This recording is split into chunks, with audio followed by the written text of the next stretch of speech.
مع النهضة العمرانية والمشاريع العملاقة اللي بتشهدها المملكة العربية السعودية، بتصير الحاجة لمواد بناء استثنائية، مواد تقدر تتحمل أصعب الظروف. في شرحنا اليوم رح نكتشف سوا حل مبتكر جدا، حل جاي مباشرة من قلب الصخور البركانية، وهو مركبات البازلت. خلونا نبدأ بعبارة بسيطة جدا لكنها قوية جدا: إنه لا يصدأ.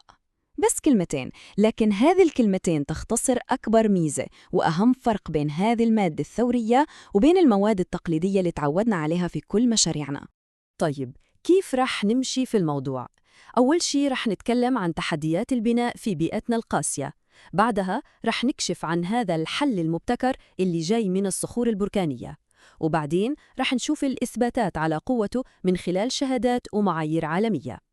بعدها منستعرض استخداماته الكثيرة في مستقبل البناء. وفي الأخير منجاوب على سؤال مهم: ليش البازلت هو الخيار الأفضل؟ أي شخص يشتغل في مجال البناء والمقاولات في منطقتنا يعرف كويس حجم التحديات اللي بتفرضها علينا البيئة القاسية، خصوصاً على المواد اللي بنستخدمها كل يوم. وهنا بالضبط تكمن المشكلة. شوفوا، الفولاذ اللي هو أساس أغلب مشاريعنا عنده عدو ما يرحم: الصدأ. والمشكلة هذه بتزيد بشكل كبير في المناطق الساحلية اللي فيها رطوبة وملوحة عالية مثل أجزاء كبيرة من المملكة. والجهة الثانية، الخرسانة والأنابيب العادية مع الوقت بتبدأ تتآكل وتضعف بسبب الأملاح والمواد الكيميائية اللي في التربة والمياه. لكن تخيلوا لو الحل كان موجود في الطبيعة نفسها. هذا بالضبط اللي وصلنا لمادة بناء جديدة ومتطورة قادرة تحل هذه المشاكل من أساسها. هذه هي مركبات ألياف البازلت. الموضوع ببساطة هي مادة بناء حديثة يصنعوها عن طريق تذويب الصخور البركانية الطبيعية، وبعدين يسحبوها على شكل ألياف رفيعة جداً لكنها قوية بشكل لا يصدق. يعني النتيجة هي مادة تجمع بين صلابة الصخر ومرونة الألياف في نفس الوقت. وهنا يأتي الإبداع الحقيقي في هذا الحل. لاحظوا كيف كل ميزة هي جواب مباشر على المشاكل اللي ذكرناها. مقاومة ممتازة للتآكل، يعني ما في صدى، انتهى. قوة شد أعلى من الفولاذ، نعم، وأخف منه بكثير في الوزن، وهذا معناه سهولة في النقل والتركيب وتوفير في تكاليف الهيكل نفسه. وفوق كل هذا هي مادة صديقة للبيئة وعازلة ممتازة للحرارة والكهرباء، وهذه نقطة مهمة جدا في أجواء منطقتنا. طيب، يمكن كل هذه المزايا تبين رائعة، بس الكلام شيء والإثبات شيء ثاني. الأهم هو الدليل العملي الموثق. خلونا نشوف الاختبارات والمعايير الدولية وش تقول عن هذه المادة. اللي نشوفه قدامنا هنا هو الدليل الملموس. هذه أغلفة تقارير اختبارات رسمية من هيئة بيرو فيريتاس العالمية، وهذه تعتبر من أكبر جهات الفحص والاعتماد في العالم. والاختبارات هذه تمت بحسب معايير ASTM الأمريكية الصارمة، يعني ما في أي مجال للشك في جودة وأداء هذه المواد. وهذه الأرقام من الاختبارات القياسية بتحكي القصة كلها. تخيلوا، تحتفظ بقوتها بنسبة 95% حتى بعد التعرض المستمر لأشعة الشمس فوق البنفسجية، و90% بعد 30 دورة من التجمد والذوبان. هذه مو مجرد أرقام على ورق، هذه دليل على قدرة تحمل خرافية في أقصى الظروف اللي ممكن نتخيلها، من حرارة الصحراء العالية إلى مقاومة المواد الكيميائية في التربة. وهنا نجي للنقطة الأهم: 50 سنة، نعم 50 عاماً.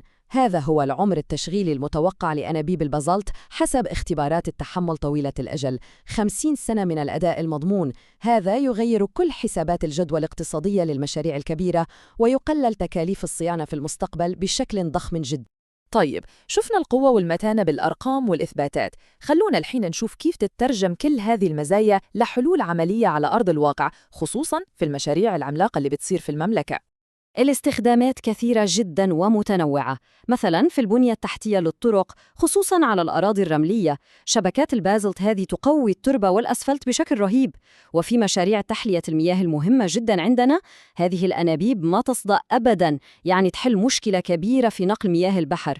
وبالنسبة لأنظمة الصرف الصحي والزراعة، فهي تضمن متانة واستدامة لعشرات السنين بدون أي تآكل. وهذا الرسم التوضيحي يورينا تطبيق تاني مهم جداً.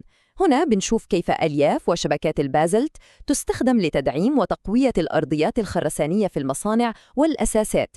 النتيجة: قدرة أكبر على تحمل الأوزان الثقيلة ومنع ظهور أي تشققات مع الوقت.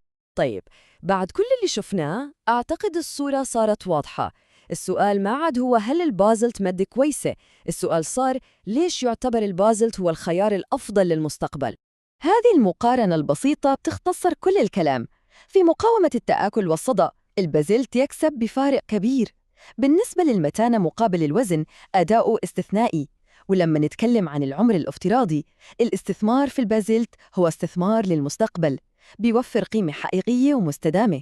والمهم نعرف إن هذا الحل مو مجرد فكرة أو نظرية، لا، هذه تقنية معتمدة ومستخدمة في كل العالم.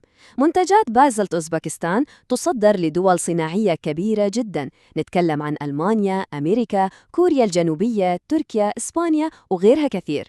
هذه القائمة بحد ذاتها دليل على الثقل العالمية الكبيرة في هذه التكنولوجيا. الخلاصة، وهذه هي النقطة الأساسية، اختيار البازلت ما هو مجرد تبديل لمادة بمادة ثانية، ما هو مجرد استبدال للفولاذ، لا، هو ترقية ذكية واستراتيجية للبنية التحتية كلها. هو توجه نحو بناء مستدام أكثر، عمره أطول، وتكلفته على المدى البعيد أوفر بكثير. وفي النهاية، السؤال اللي لازم نسأله لأنفسنا، خصوصاً مع كل المشاريع الضخمة اللي بتصير، هل إحنا مستعدين نبني مستقبل المملكة بمواد مصممة من الأساس عشان تدوم؟ مواد قادرة تواكب طموحنا وتساهم في بناء إرث حقيقي للأجيال الجاية؟